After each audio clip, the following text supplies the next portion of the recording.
This is Gerardo Del Real with Resource Stock Digest. Joining me today is the CEO of Aldebaran Resources, Mr. John Black. John, interesting day to have you on.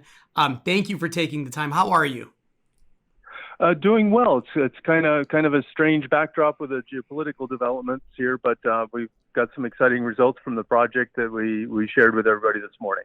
Well, let's start there. I also want to touch on the step-out hole from the 16th that you reported at the radio porphyry target, but we have to talk about today's news.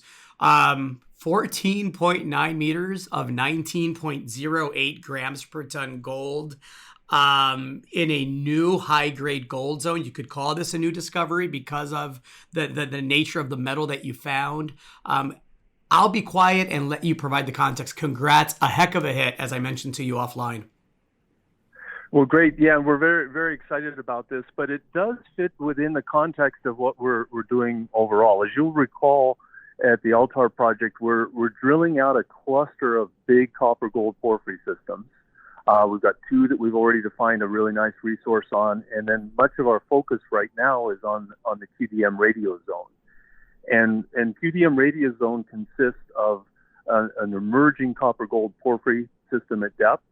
And then near the surface, we have a small gold resource called the QDM gold zone, where open pit models about 600,000 ounces of gold mineralization at an open pit low strip at a little less than a gram per ton. And that type of an occurrence is commonly associated with a big copper gold porphyry. When we're in a big complex district like this, we see multiple styles of mineralization. And hole 45 is a hole that was designed primarily to test the big copper gold porphyry system at depth, but it drilled beneath the known gold mineralization on the surface. And we had a pleasant surprise to hit this high grade zone. It appears that what we're drilling is most likely a feeder zone, the type of feeder that would be the link between the copper gold system at depth and the closer to the surface gold only mineralization we see at QDM. Very early days. It's exciting mineralization, and for me, any time that you see an intercept that has double digit width or length and double-digit grams per ton, is you pay attention. If you're over 10 meters of over 10 grams, those are the type hits that should be popping up on people's radar, and that's what caught our eye on this.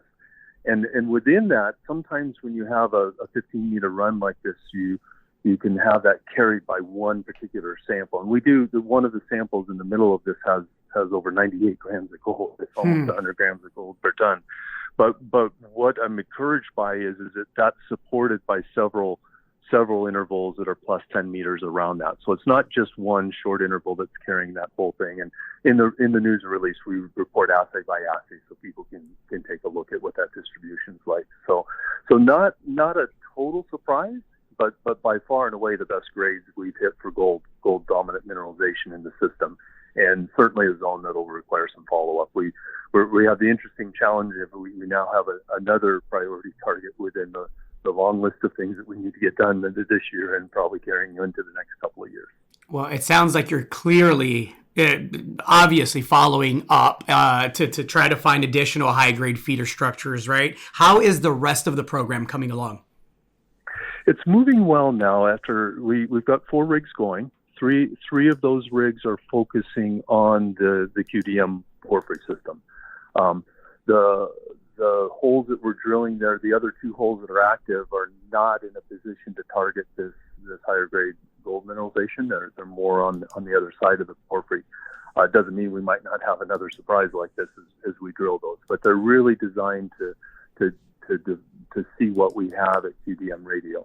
As I mentioned, we have a large resource at Altar East and Altar Central, where we have 1.2 billion tons of 0.5 equivalent measured and indicated between those 2 deposits, and another 200 million, almost 200 million tons of similar grade and inferred. So we have a large copper gold resource there.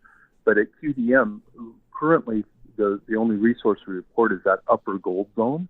The lower copper gold, the emerging porphyry we see at depth, We just didn't have enough drill holes into that to report. So much of the focus right now is getting enough holes into that so that by the end of this year, we can give the first look at what that new porphyry center looks like.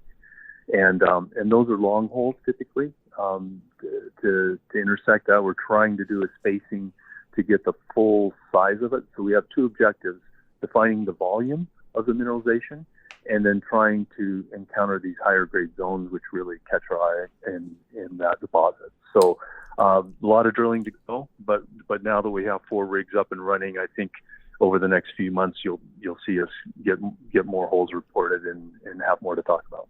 Before I let you go, John, have to talk and ask you about QDM 43, right, which returned 707.1 meters of 0.51% copper equivalent, including 188 meters of 0.70% copper equivalent. This was at the radio target. Can you provide some context on that hole? Yeah, that's probably more what we would consider a typical hole for this program, and that what we anticipate is we'll see long runs of mineralization. On this, it's a long run of very good mineralization overall. We didn't hit the higher grade zones that we see in portions of the deposit, but we're drilling off to the far east of the deposit too. So it's probably more of a volume building hole for us, whereas we'll have other holes that do that and also intersect the higher grade core of the system. So this was we stepped out more than 100 meters from any adjacent hole on this, and almost 200 meters from one of the holes nearby. So it's a very significant step out to the east and adds a lot to the size of the system overall. And you'll see a mix of holes as we report more holes. That'll be ones that are trying to establish that volume, and others that are doing that and also intersecting higher grade mineralization as we go forward.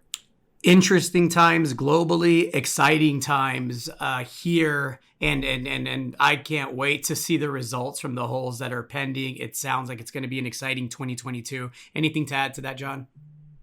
No, just fun times. I mean, it's really game on in San Juan right now. We're very active. We have a number of neighboring projects that are putting out pretty interesting results as well, and there are a lot of areas where it's becoming more difficult to work in the world for exploration like ourselves, but we're very pleased to be in San Juan, Argentina right now. It's both the province and the country are supporting mining and encouraging us to work and move forward. And it's nice to be in an area where you have a lot of emerging interesting projects. I think you'll very likely over the course of the next couple of years see news of major mining companies approaching groups like ourselves that are sitting on interesting assets. I was just going to say, it seems like if I was a major, I'd be looking in this part of the world right now, given the success of you and your neighbors, to, push for a major consolidation. I think you're spot on with that assessment. And yeah, fun times. John, can't wait to have you back on. Thank you. Okay. Look forward to talking soon. Take care. All right. You as well.